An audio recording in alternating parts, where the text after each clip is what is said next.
سمجھ گئے آپ؟ جب محدود عقل ہے تو اس کی فورکاسٹ بھی محدود ہے. جب یہ عقل 100% تک پہنچ جاتی ہے، جب یہ عقل کامل ہو جاتی ہے تو اس کی فورکاسٹ بھی بہت آگے تک ہوتی ہے اور وہ بھی بہت ایکوریسی کے ساتھ ہوتی ہے. تو اب تو مسلمان مان جا کہ جب عقل 12% سے 15% آئی ہے تو وہ 2 4 5 دنوں کی فورکاسٹ کر سکتا ہے. اب جس کے پاس عقل کل ہو وہ تو علم غیب بتا سکتا ہے، وہ تو علم غیب کی بات.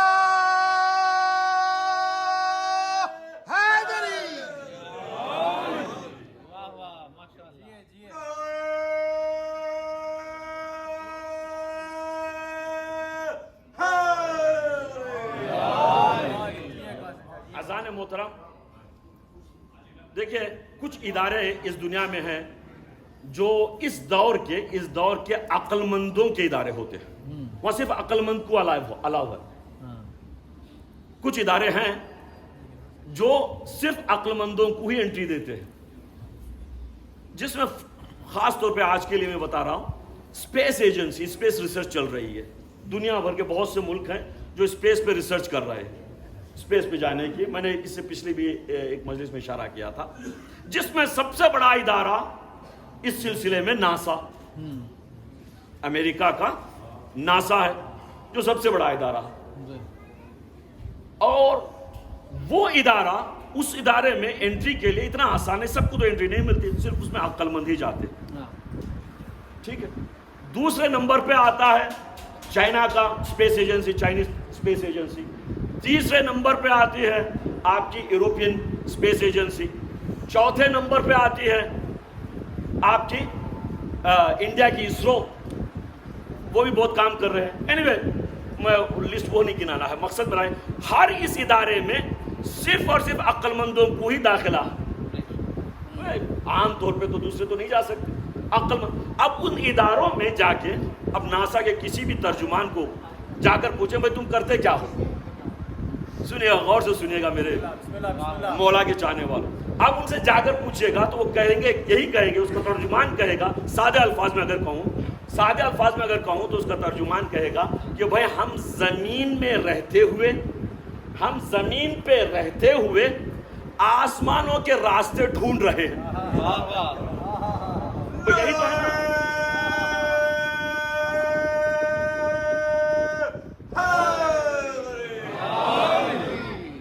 میں غلط تو نہیں کر رہا ہوں نا؟ ماشاءاللہ سب پڑھے لکھے ہیں یہاں پر. بھائی سادے الفاظ میں، اب ٹیکنیکل الفاظ میں نہیں بتا رہا ہوں، سادے الفاظ میں اگر اس کا جواب دوں تو یہی کہے گا کہ بھائی تم کیا کر رہے ہو. بڑا یہاں پہ تو عقل مندوں کی انٹری ہے، یہاں پہ کوئی بیوقوف آ نہیں سکتا. یہاں پہ جو نا ہائیسٹ، جو میں نے بہترین یونیورسٹی کا پڑھا لکھا، بہترین ٹیکنالوجی میں جو ہے نا ایکسلنٹ کیا ہوا، ایکسلنس، اسی کو انٹری ہوگی، اس کے علاوہ دوسرا نہیں. اب ان سے پوچھئے گا کہ بھائی مجھے بتاؤ کہ آپ کرتے کیا ہو، تو وہ جواب کیا دیں گے؟ جواب دیں گے کہ بھائی ہم زمین پہ رہتے ہوئے آسمانوں کے راستے ڈھونڈ رہے ہیں، اور کچھ حد تک کامیابی بھی ملی ہے. لیکن وہ کہتے ہیں کہ اتنا تو پتا چل گیا ہے کہ یہ ہماری جو زمین ہے یہ بہت چھوٹی ہے، جو دیگر سیاروں کی بنسبت یہ زمین ہماری چھوٹی ہے. سیکنڈ سمالسٹ پلانٹ ہے نا، پتا ہے نا آپ لوگ، دوسرے سیاروں کی بنسبت چھوٹی ہے.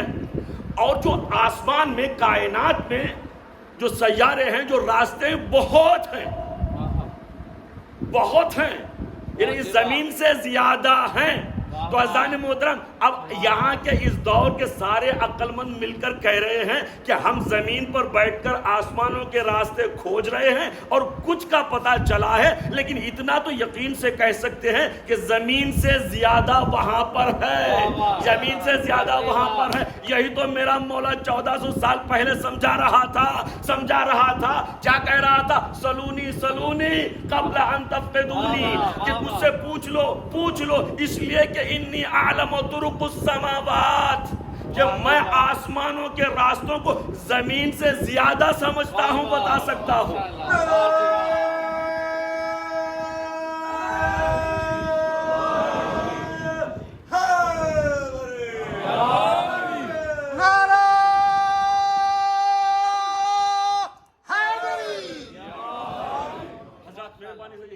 جو ہے نا درمیان اس کو جو ہے نا فل کرنے کی کوشش کریں، اور بھی تھوڑے مومن آنے والے ہیں، مہربانی ہوگی. صلوات پڑھیں محمد والے محمد.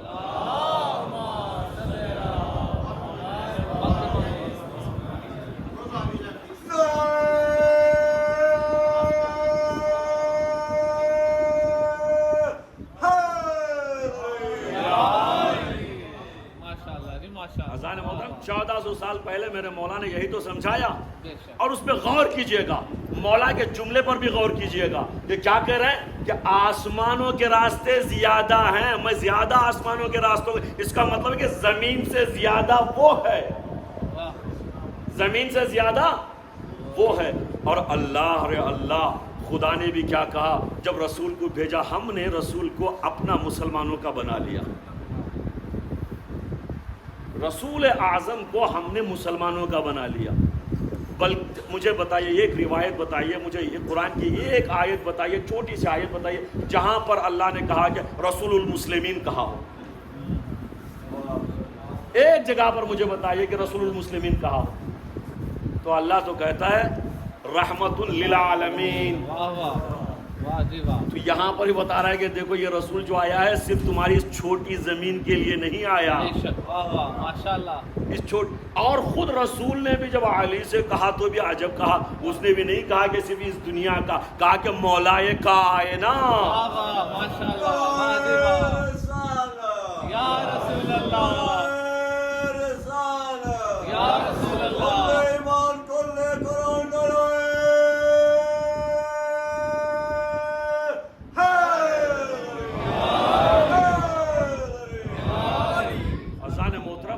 کا استعمال چاہیے، عقل کے بغیر تو ہم ختم ہو جائیں گے. جو قوم عقل کی پیروی کرتی ہے، سنیے گا، جو قوم عقل کی پیروی کرتی ہے وہ قوم امتوں کی امام ہو جاتی ہے. میں نے پچھلی مجلس میں کسی وقت کہا تھا کہ ایکسپٹ دا ریالٹیز.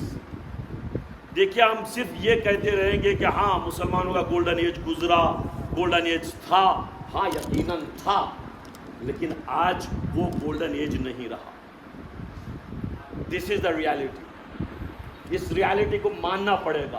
تو اب ماننے کے بعد جب ہم بیٹھیں گے اپنے آپ میں جو نا ایک انالیسس کریں گے، دیکھیں جب تک ہم کریٹیکل انالیسس نہیں کرتے، کریٹیکل ہونا چاہیے انسان کو جو نا زندگی میں ہر چیز میں کریٹکس ہونا چاہیے، کریٹیکل ہونا چاہیے کہ ہر چیز کو جو نا آنکھیں بند کر کے نہیں. میں نے پچھلے بھی عرض کیا، مجلسوں میں عرض کیا کہ جب انسان کریٹیکلی سوچنے کے بعد، اپنے انالیسس کے بعد، اپنے تجزیہ و تحلیل کے بعد کسی چیز کو مانتا ہے تو وہ پھر وہ چیز ختم نہیں ہوتی.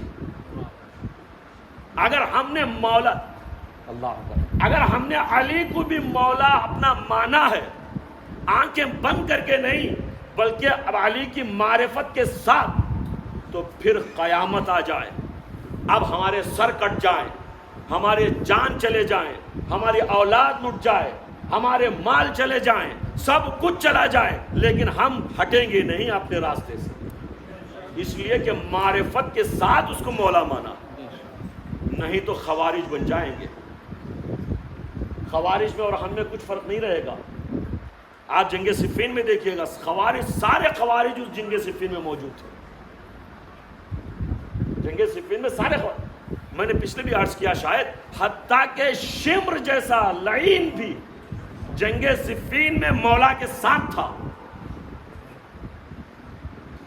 کسی کو یقین آئے گا اس بات کا کہ مولا کے ساتھ جنگ صفین تک رہا ہو، اور کچھ ہی عرصے کے بعد وہی انسان علی کے ہی فرزند کو اس بے کسی کے عالم میں قتل کرے. ابن ملجم تک. یہ خوارج کوئی غیر نہیں تھے. اللہ اکبر. دیکھیے یہی تو سمجھانا چاہتے تھے، مولا کا سب سے بڑا دکھ جو ہے نا، یہ اب سمجھیے گا کہ امام حسین نے جو کہا ہے نا کہ جو اصحاب مجھے ملے ہیں، نہ مجھے بابا کو ملے، نہ میرے بھائی کو ملے، میرے نانا کو نہیں ملے، یہاں سے پتہ چلتا